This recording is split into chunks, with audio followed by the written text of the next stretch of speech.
Well, now I'd like to move to Clark Kooning, MMR, who is doing the build along of a Banta Models kit.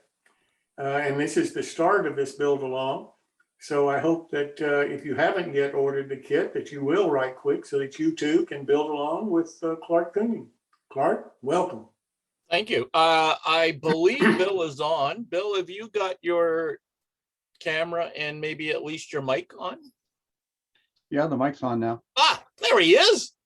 I'd like to introduce you to Mr. Bill Banta. Bill and I have known each other, I hate to say this, maybe 30 years.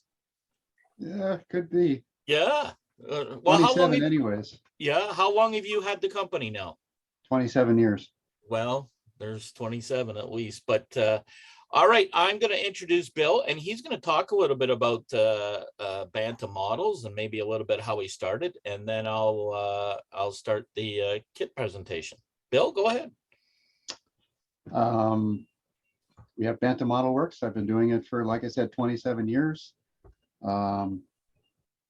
Initially, I just started doing a lot of custom building. Prior to that, custom painting, and then custom work started to take off. So kind of built that up a bit and started making kits. And here we are. Bill's pretty, I don't know, how can I say it? There's a lot more to it. Bill is a fantastic builder. I've been fortunate to build it or to be invited to some of his projects that he's been working on with others that have been engaged in certain projects, and fantastic builder and really excellent guy. And you're going to see in the process, even just in the beginning of the kit that we're going to work on tonight, it's that he takes a lot of time in making sure the parts fit right. I've always been impressed by that. I've been building a lot of his models for years. And so it's pretty neat. Now, Bill, you just don't only do structures, you do have like ON30 pieces as well. Right, conversion kits for ON30 Bachmann stuff. Do that. Plus, we're doing some live steam stuff also. Right. And I think you're one of the few guys that actually do F and G scale equipment or buildings too. Right. So, all right. Yeah. Well, I'm going to share screen. Bill, you're welcome to jump in as I go through this. We're going to do the first part tonight. So we're going to do a share screen and go to here and go to, come on. There we go. All right, so this is the build along for the Banta laser kit, the warehouse. For those who don't know me, my name is Clark Kooning, and I am an MMR. I've been involved with the NMRA quite a bit. I've been past president of the region. I've been vice president for a couple of years of the overall NMRA. I've hosted Train Masters TV. I'm a regular on Model Rail Radio and also on New Tracks Modeling. And I've also taught night school courses and a few other things. I was a paramedic in the frontline services for 35 years in the Toronto area. And then I moved north to Elliott Lake, Ontario, and just love it here. People say, where the heck do you live? Way up here on the top of Lake Huron. Yes, today was a beautiful -16 with that Celsius with about 4 inches of snow. So it was a great day. It's about an 8-hour drive to Detroit, about a 6.5-hour drive to Toronto, and Chicago is about 11. So that's where I live. The Banta Modelworks. Well, the model that I talked to Bill as we sort of looked at doing this kit or doing a kit, and he suggested this warehouse, which is absolutely fantastic. I really am glad he suggested this one, and somebody's going to get that phone. And this build is in HO. Now, this kit is available in HO, SO, and G and F. And so it is available in many kits. or sizes or scales. So if you haven't got one, please order one, get in touch with Bill and he'll get it out to you as soon as possible. Now, like any other laser kit, here's what you get inside the box. You kind of get your instructions and then 3 packages. And one of the things in this is that I recommend you read the instructions and familiarize yourself with some of the parts. And in Bill's directions, I thought it was really cool. He says, he even writes right in the instructions, as always, read through the instructions and study the drawings before modeling this building, and then go ahead and build your own. And I thought that was hilarious. You should read the instructions, and I'll tell you why. He makes a couple really good suggestions in them, and he also provides a really good sort of tool list, it is also helpful. But he also suggests a couple of things that if you just tried to assemble it, you might miss. So have a good look at the instructions. Oh, I misquoted Bill. It says, as you read through the instructions, studying the drawings before building this model, and then throw them away and build it the way you want. That was just great. So now this is a very different kit. And Bill, you may want to talk about this. In the picture on the left, you can see he uses, I wanted to say it was plywood, but I think it's actually an MDF, is it, Bill? Yeah, it's MDF. Yeah. And so you build up the substructure of the building, and then you're going to overlay the base with all these individual boards. And boy, it really turns out a different model. A lot of kit manufacturers give you a finished wall already with the tabs and so forth. And you can see this one has got the siding on it already. And that would be the whole structure. So in this kit, we have a MDF base on which to glue the individual boards. And that's going to make a really big difference. So again, as I said, you got the base, you got the individual boards. So what kind of tools do we require? Pretty basic. Yellow carpenter's glue is sort of the list. Sandpaper, hobby knife, some sanding sticks. Some steel wool is handy, assorted some flat brushes, and maybe a couple small clamps and some squares. So I like to use the yellow carpenter's glue. Now, Bill, in his suggestion in the instructions, talks about a spray glue, and we'll talk about that a little bit later as we get into the build. Now, I always suggest use a sharp X-Acto knife. A new blade makes it a lot easier, a lot safer, because the blade is doing the work and you're not going to cut yourself. So make sure you always start off with a new blade. The other little tip is, hey, keep all this stuff in a container, plastic container. It's very easy to be working on something and then you have to get up and maybe not come back to it for a couple of days. And where's that part? Where's this part? Keep it in a container. You'll keep your parts where you need them. So the base of the structure, as I said, is MDF. And what's the thickness on this, Bill? Do you recall offhand?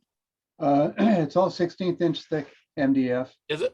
Yeah, Okay, we use it. I use it on all the buildings because it gives a good solid base. Yep. It doesn't warp like some of the plywoods we used to use. And yeah, real happy with how it works. Yeah, it really is a very stable material. So it's pretty neat. Now, in the instructions, and Bill mentions this, is to look at, he's got a sheet that gives you where the parts are located and also some of the reference markings and something, and you're going to need those later on, but keep those in mind, those reference pieces or those registration marks, because we're going to need it. Now, many of you have seen my builds before. Is I like to spray everything with this light gray primer, and it's the same with this kit. So I like the cheap primer, just a very light gray though, and I will spray all the MDF with both sides, And for those who speak French, this is primer in French. All those. So now we've sprayed all the sides, and basically they're all laid out, and we're good to go. Now, again, as I said, you want to locate the pieces as per the instructions. And you'll notice where my little pointy finger is that there is a little tab in there that keeps the part attached to the fret. So Bill can describe this, but when the laser cuts this, it cuts right through. And if you didn't have these little tabs, the pieces would be everywhere, right, Bill? Yeah. Always put the tabs in so that the parts will stay on the sheet till you're ready for it.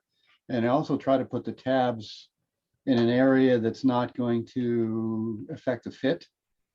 So you can just cut that clean and add it to the bigger structure if you want to, and sand that tab off later, what have you, but it generally won't affect the fit of the parts when you go to assemble it.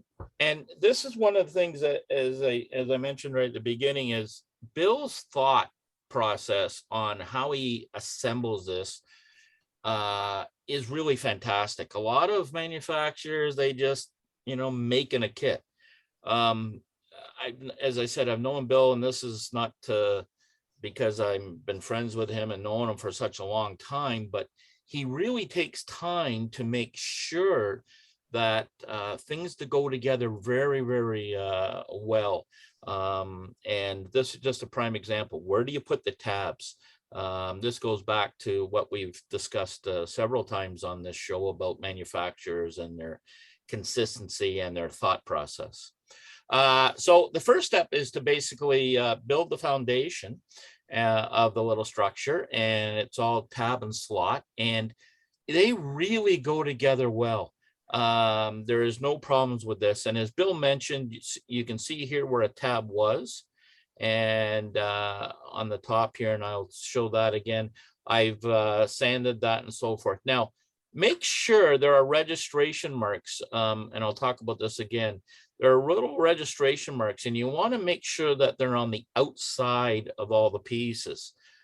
Here's more registration marks, and you can see there are many tabs and slots on this raised floor. And here is the foundation pieces, and see how nicely they fit.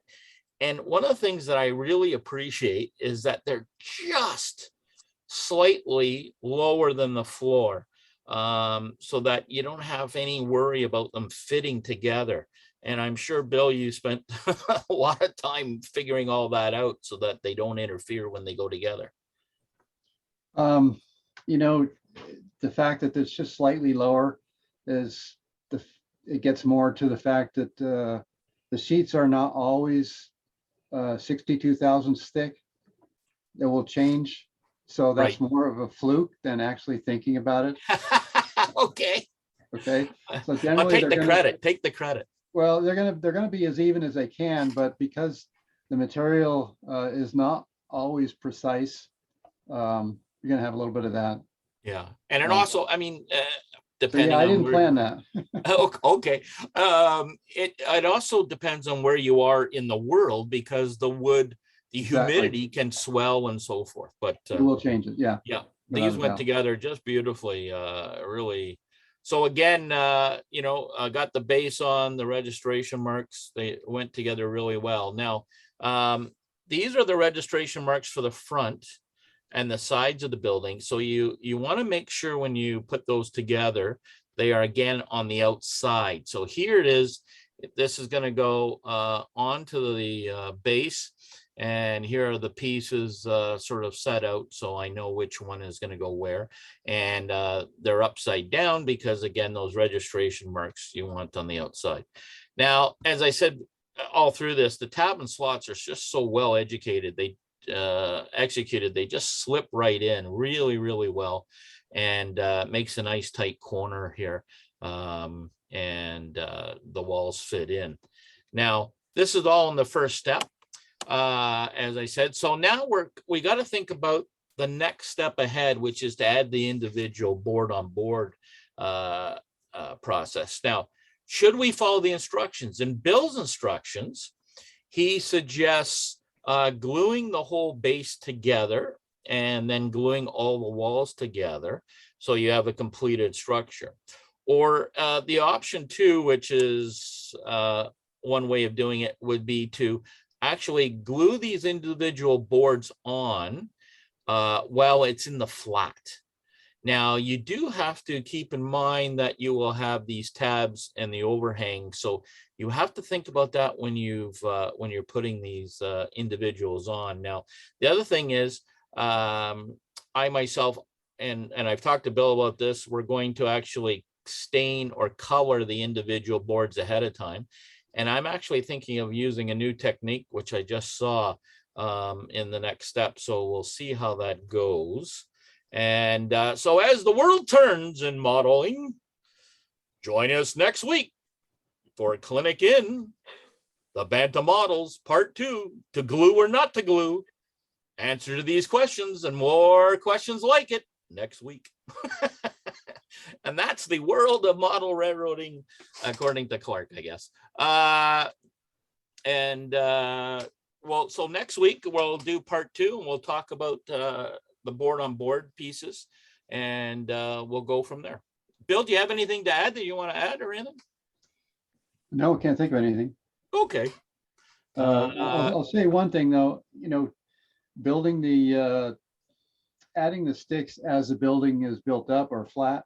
Yeah. I've always found, my experience anyways, is that building it, adding the sticks with the structure built seems to eliminate any misfits later on.